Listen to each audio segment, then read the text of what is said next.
Alright guys, we're right back. Like I said, you may hear my family background, so that's the case. I might just mute my mic. We're coming up to the Marius Dagon Shrine. Top of there's another uh, leveling stone up there too, and a ward wall. But there's also a Wisp Mother here too, so or a Pale Lady, whatever one you wish to call it. As that right there confirms that she is nearby. Shooting those will actually activate her, so just be wary of that. Just remember where she actually appears from, because it tends to be the real one.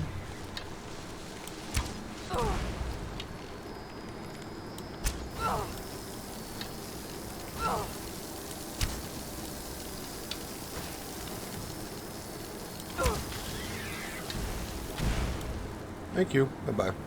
Have a good day. It's like, honey, if you only hit me with frost, I mean, that's not going to do a lot, so you're going to slow me down a bit, but that's about it.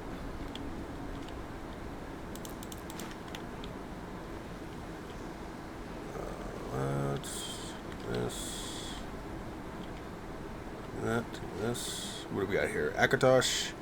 No interest. It's for magic regeneration. Frost Breath. Level 1 for it too. Yeah, so if you see any of the wisps flying around, just know that there's a wisp mother nearby, and that if you attack them, they will not only get destroyed, but it will also activate the wisp mother and alert her to your presence. So just be aware of that.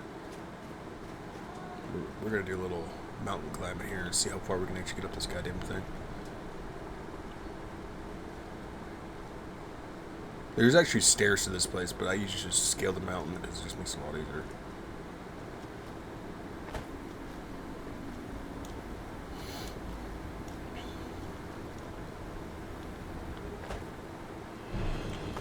Hello?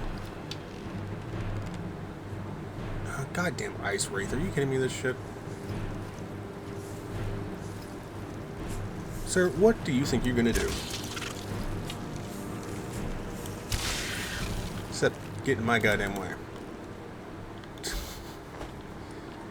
I feel like in that one, I don't remember what the hell it is. It's in Gen 4 Pokemon, where you have to go to that, get to the ice gym, and you just come across all that goddamn snow and continuously run into all snow, useless ass Pokemon and shit. And it's kind of like the same area. It's like, I just dealt with the Wisp Mother.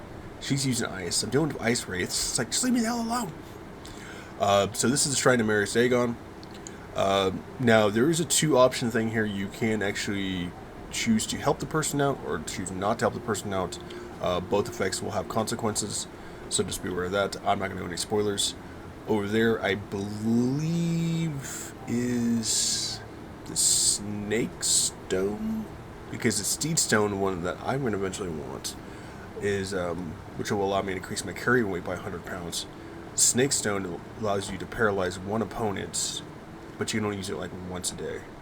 So it's kind of ass. Then you have the Stealth Stone, which is by Riften territory, and that's for Thieves Guild and all that crap. So, or is it the opposite way around? I think it's the. It should be this way. You may hear the family background, so I'm gonna mute my mic.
Alright, so apparently I was wrong with my goddamn stones. Um, this is why it's, you know, not 100% sure where each stone is. I know where most of them are, but apparently this is not the stone I thought it was supposed to be in. The Lord Stone, as you can see, it says resistant to physical and to magic. That is an extremely good stone to have if you plan to play a physical character. Even as a stealth character myself, they would still be relatively nice, but it's still not the stone that I want. And I still rather get my bonuses from the later lever stone or the helm that I have for that. Now, where the hell are we at here? Okay, so this is where the options are going to kind of split for me because we still have a ton of stuff here in Markarth we have to do. All this is from Solitude to Winterhold, or excuse me, from Dawnstar to Winterhold. It's just this one entire section alone is just tons of stuff. You're going to be dealing with a lot of ice-type enemies, even with stuff like Frostbite Spiders, heavier, more banded opponents, Cave Bears, Frost Trolls. There's a lot of Dwemer stuff you have to deal with. So basically, if you want to try to avoid the Dwemer, my best opinion, because Dwemer reaches all the way up from here, so it's like all the way from Riften, all the way up through here, all the way up to Markarth, and up to this point, is all Dwemer territory. So they pretty much control a lot of Skyrim. Anything within the middle of like Whiterun and Falkreath, and there's actually some Dwemer territory that's actually leads like straight down up to here. So basically the outer ridge of Skyrim that doesn't actually open to Marthrall, Whiterun, or Falkreath should have like zero Dwemer territory. Those are probably the best areas to start off with, especially the Whiterun area for your beginning levels players for Skyrim. However, there is a Dragon Priest mask. There's like 9 of them, 10 of them together. There's like one hidden one. But since we're rocking with the Markarth territory, that's where we're pretty much going to stay most of the time. So we're going to head back over here.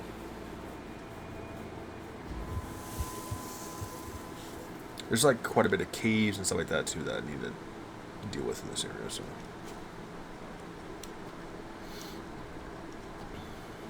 Oh wait, no, since we're over here anyways, I believe the Dragon Priest guy temple is over here. That might be my mic.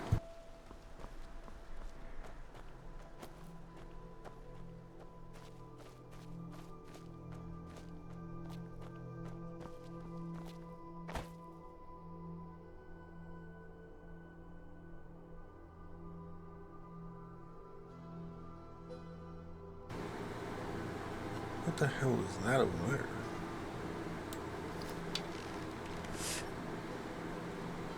Oh, it's a fallen deer, which means something killed it over there. That's one of the farms that leads right into Markarth territory. Markarth territory has quite a bit of Daedra quests. Has a Forsworn quest in there, a bunch of other random quests you can do. But it's also the only area in the game, at least that I'm aware of, that you can actually get an actual war dog that does not count as DLC. They're somewhat helpful-esque. They can be killed, so just be wary of that. They're 500 gold, so I don't know why the hell I'm in crouch mode. Hello?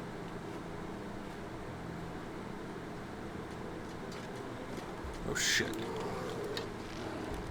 Hello, sir.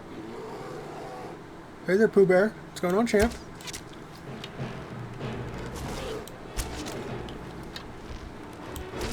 Goodbye. Sorry there, Pooh Bear, but you get taken out, so. All I heard was a sudden grunt, and then a bear. It's like, what the hell's this going on? Who the hell are you? Oh, you're a Stormcloak. Oh, well, I'm gonna take your shit. What the hell are you doing so far out here? You're not even anywhere near a camp. Okay. Occasionally you'll have random Stormcloaks or Imperials that just run about in the middle of the wilderness for no apparent reason. And I guess that was one of them. That is a temple right there that's going to have your Dragon Priest mask. I believe it's the one that's immune to poison and disease, and it is a heavy mask. There's a bunch of Draugr Deathlords in there.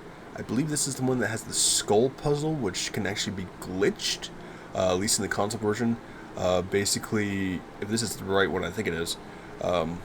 So eventually you will come into a room that it's going to require you to have 2 skull keys to unlock a sarcophagus that's locked.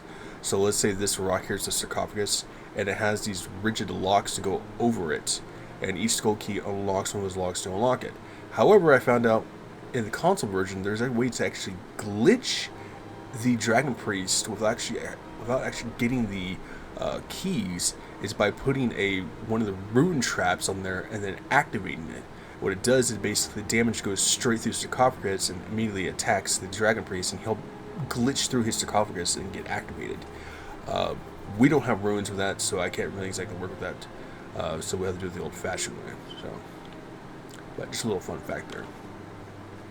I only found that on the Xbox 360 since that's the highest console version I own.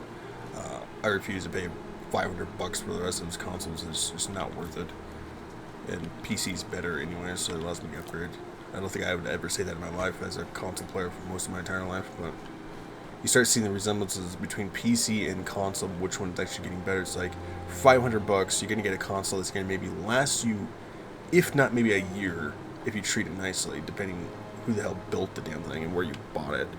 Or you can buy a PC, drop around $1,200 at the cheapest, and drop $500 on PC parts just to slowly upgrade it, at a relatively cheap price. It's like, it just makes more sense just to invest into the PC.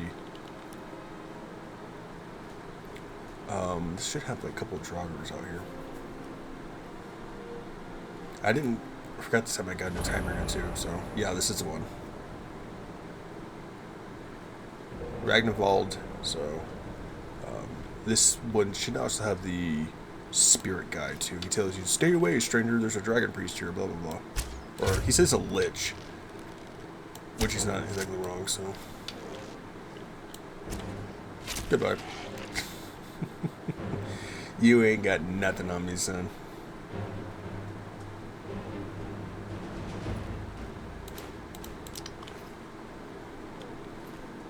Which is kind of interesting to me, the fact that the way that the Forsworn want to go back to the old ways, and they stick with their hag ravens and their druidic ways and with that, I'm kind of surprised that they didn't really invest too much into dragon priests. Even though dragon priests were the servants of dragons and trying to rulers of the humankind, you think they would try to adapt their powers or steal their powers or some way to make themselves stronger to take the reach back, but I don't know. That's just me.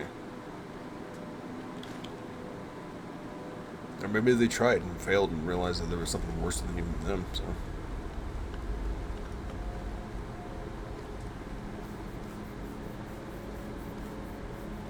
Okay, this may not be... No, this is not the place then, because Ghost Boy should have been here already.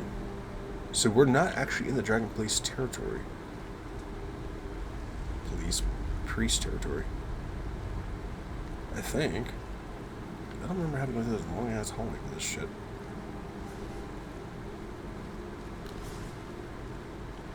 Okay, no, we're not in the right temple then.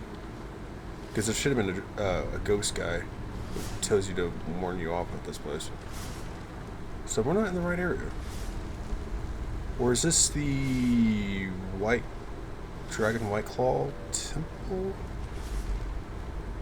Here, Draugr. Yeah, I got no face.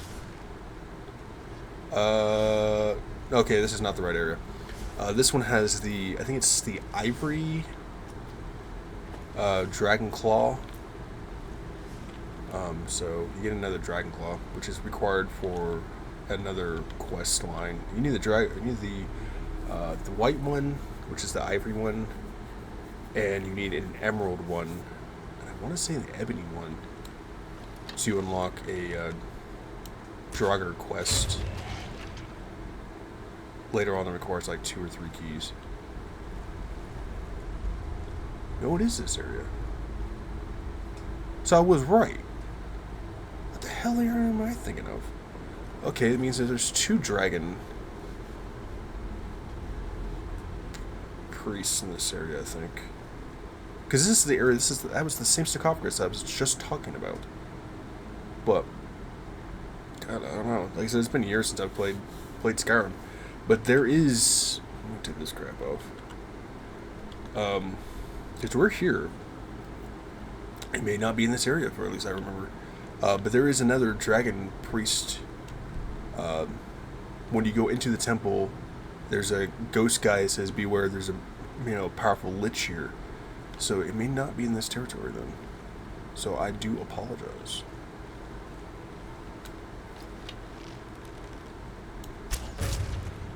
But with him, he uses electric, releases a little aura, body spell crap. He uses his electric. I believe he still uses fire though.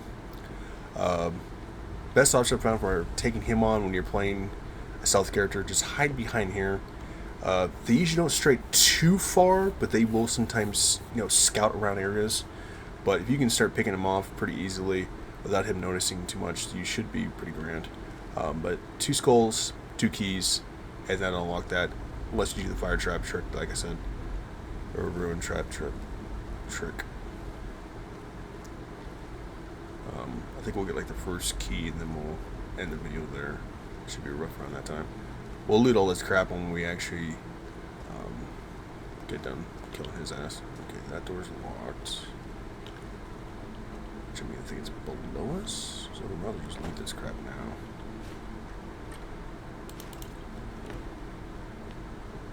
There should be like 2 doors you have to go through.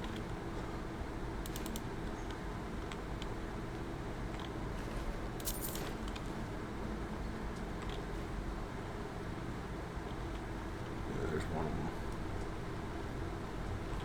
Because that's the same place I'm pretty sure I'm thinking of that allows you to get your first ebony shield. Goodbye.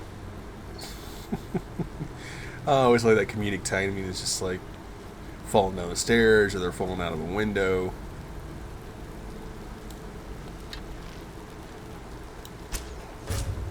Ooh, that's a drug right.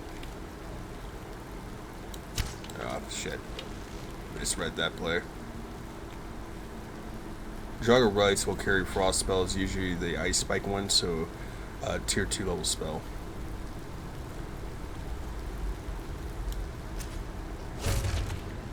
Sometimes they'll carry the tier 1 level ones too, so just to slow you down.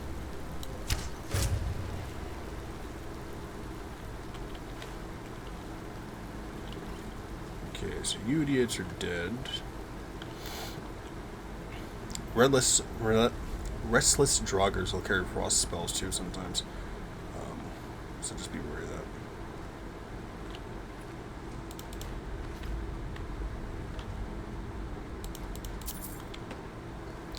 When it comes to most of this loot in here, I'm probably not going to go for most of it, just because it's just not going to be worth it. Okay. You know, playing Skyrim, your whole thing is just to be a giant loot goblin as it is anyways, but once you reach a high enough level into the game anyways, it's not really going to matter, because you're going to have pretty much damn near unlimited gold, unless you're somehow just spending on random ass enchantments and stuff like that. That'll activate that bridge. And, or you're pretty much just buying all the properties in the game, so. Solitude will cost you the most at 25,000 gold, so. If you're playing on PC, I mean, you can just give yourself like 1,000,000 gold and just go buy all the properties, but I'm trying to avoid that as best as possible. I'm not going to go with that back door back there, even though there's a spring trap onto it. Just might have some crappy loot. I believe this is the one that has the giant frostbite spiders, so beware for anyone who's afraid of spiders. We're going to grab the skull, and then we're going to end the video here, because I'm pretty sure that should be worth around 20 minutes. Dragon Priest temples are going to probably take multiple videos, so just be aware.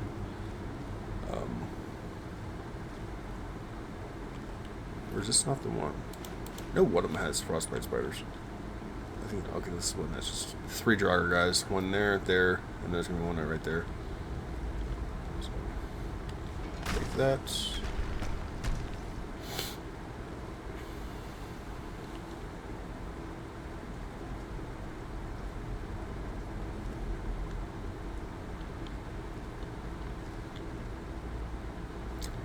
Okay, well, I'm not going to bother fighting you gentlemen if I don't have to. And we're going to end the video right there. We'll definitely conquer the rest of the reach of Markarth and stuff like that too. So, but either way, stay safe, health, and sanitize. Make sure to drop a like, then subscribe, and leave comments below. Make sure to check out the rest of my videos, and I hope you continue to enjoy this Skyrim Let's Play or Guide, whatever you wish to call it. I'll see you guys.